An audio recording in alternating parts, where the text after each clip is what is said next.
Olá, professor! Nesse vídeo você vai ver orientações e sugestões de atividades para o livro Junta, Separa e Guarda. A autora desse livro, a Vera Lúcia Dias, nasceu no Rio de Janeiro, mas vive em Brasília desde 1962. Ela é professora de música em diversas escolas de lá. Desde menina, ela gosta muito de ler e escrever, cantar, brincar de roda e viajar.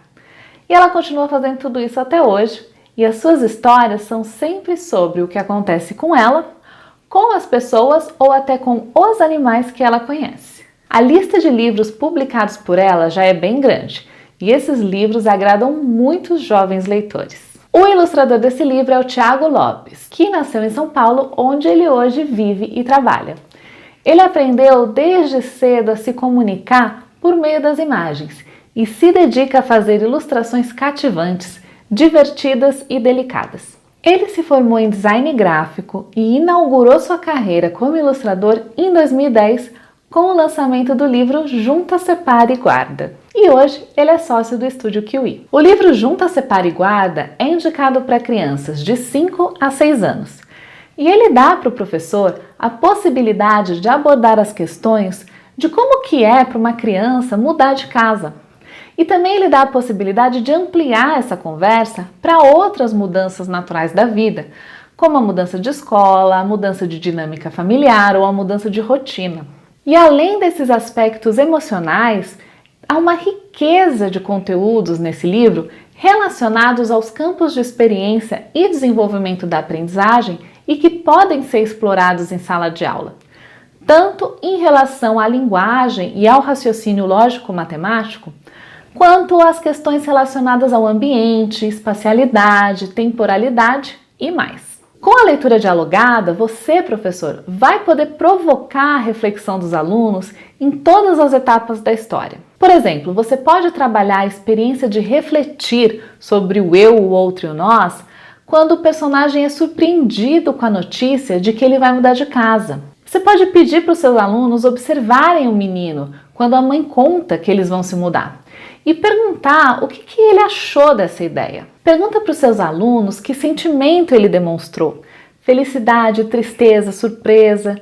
Será que ele tinha muitos amigos na rua onde ele morava? E a partir disso, você vai buscar as experiências dos alunos. Perguntar quem já mudou de casa, como foi organizar as coisas, como que é essa mudança, se a gente realmente perde os amigos quando vai para um lugar novo. Outro momento de reflexão é quando o personagem percebe que ele não vai poder levar tudo para casa nova, como o cantinho onde ele gosta de brincar, as sombras que a luz formava no teto do quarto. E a mãe ajuda o menino a perceber que ele não pode levar essas coisas, mas que elas vão ficar guardadas na memória dele. E também que na casa nova outros cantinhos importantes vão surgir. Você pode analisar esse ponto com seus alunos perguntando, por exemplo, vocês perceberam que tem coisas que ele não pode levar para a casa nova? Quais são essas coisas? Ele ficou triste por não poder levar? E como que a mãe ajudou o menino a entender a situação? Pergunta para os seus alunos qual é o cômodo da casa de que eles mais gostam e como que eles se sentem quando estão nesse lugar. Outro assunto para conversar com seus alunos é a ajuda que eles dão nas tarefas domésticas. Pergunta no que eles ajudam, se eles gostam de participar das tarefas. E também aproveita para alertar para os cuidados que eles têm que ter. Vocês podem conversar sobre o que as crianças não podem fazer sem pedir a ajuda de um adulto. Mais um momento para você utilizar em sala é o contato do personagem com caixas de vários tamanhos e cores para finalidades diferentes. E a lembrança da sombra que a luz projetava no quarto e dos desenhos no muro da casa. Com isso, você entra no campo de experiência, traços, sons, cores e formas. Pergunta onde que a criança guardou as coisas, quais eram as cores e os formatos das caixas. Pergunta também o que os alunos acham que era essa sombra no teto do quarto. E se eles gostaram dos desenhos que o personagem fez no muro da casa. Com isso, fica fácil instigar os alunos a fazerem comparações e a expressarem as preferências deles. Vamos agora falar do desenvolvimento da aprendizagem. Usando como referência o Plano Nacional de Alfabetização, o PNA, você pode preparar os alunos em vários aspectos da aprendizagem, já pensando na fase de alfabetização. Na área da linguagem, você pode estimular a expressão oral e a compreensão do texto quando os alunos respondem às perguntas e interagem entre si e com você, professor, durante a leitura dialogada de que a gente falou antes. Para isso, é importante que você fique atento às respostas dos alunos e estimule aqueles que não estão participando. Trabalhe também a ampliação do vocabulário, selecionando palavras do livro que podem ser usadas em outros contextos, por exemplo, mudar, guardar. E o conhecimento alfabético e a consciência fonológica também podem ser estimulados.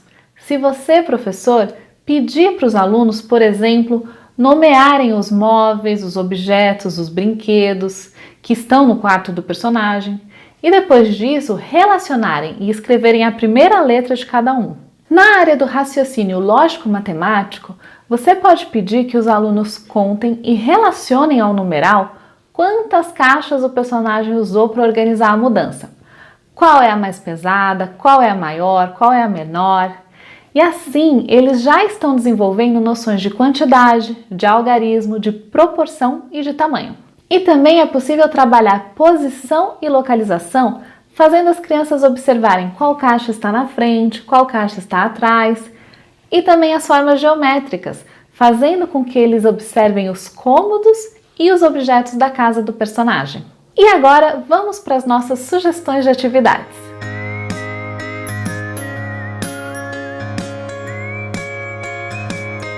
Para permitir que os alunos reconheçam e expressem os sentimentos, você pode utilizar cartões com várias expressões, como alegria, tristeza, surpresa, medo, e mostrar esses cartões para as crianças, para elas reconhecerem essas expressões e depois relacionarem com as expressões que o personagem demonstra na história. Também vale a pena perguntar em quais situações a gente sente cada uma daquelas expressões. Você também pode aproveitar a sombra no quarto do personagem para fazer um teatro de sombras com os alunos. Primeiro você explica numa linguagem simples o que gera uma sombra. E depois você pode usar um lençol branco ou até mesmo uma caixa de sapatos e alguns fantoches para fazer o teatro. Depois de trabalhar o livro, você pode pedir que os alunos imaginem e desenhem a casa para onde o personagem vai se mudar. Esses desenhos depois podem virar uma exposição que você vai fazer na sala de aula. Para desenvolver as habilidades de seriar e classificar, você pode fazer uma relação com as caixas da mudança da história. Você pode levar caixas de diversos tamanhos e cores para os alunos praticarem, separando e montando séries por tamanho ou formando grupos de acordo com a cor ou o formato.